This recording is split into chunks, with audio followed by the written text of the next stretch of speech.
ბატონო მიხეილო და იმედია ეს არ გადაიცემა ტელევიზიით, ხო აღარ გადაიცემა ხა. აუთ ტანკზე დამშვი და წავიყვანეთო. მე გავლილი მაქვს სტაჟირება ტანკზეო და ჯარში რო ვიყავიო და ვიცი მართვაო და ტანკით მე შევალ პირველი. ამიტომ ჩვენი სამხედრო ბიუჯეტი წელს იყო სამჯერ მეტი ვიდრე შარშა. ეს არ არის გადაცაცემი. ბრონიტექნიკა ყავდა აფხაზეთის ომის დროს 55 წელი.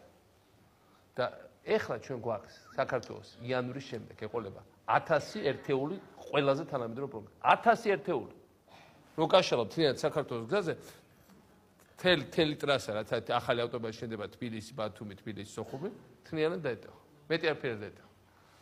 და რას თქვენ თქვით რომ ეს ყველაფერს აი ესე ვაგროვებთ, პირველად რომ მოვედი, საერთოდ არ გვაძლევდა არავინ არაფერს, ყველას ცალ-ცალკე შეუთანხმდით, ვეხვეწეთ, გავაკეთებიეთ და ყველაფერი. და აი ჩემ წარმოდგენაშია სულ რომ ჩვენ სოხუმში რომ დავბრუნდეთ, პირველი რაც უნდა გავაკეთო, ჩავიყვანა მოვკიდო ხელი ზურავსო ტყილავას და დანგრეულია სოხუმი და ამ სოხუმის დანგრეებზე რეალურად იმღეროს მან პირველი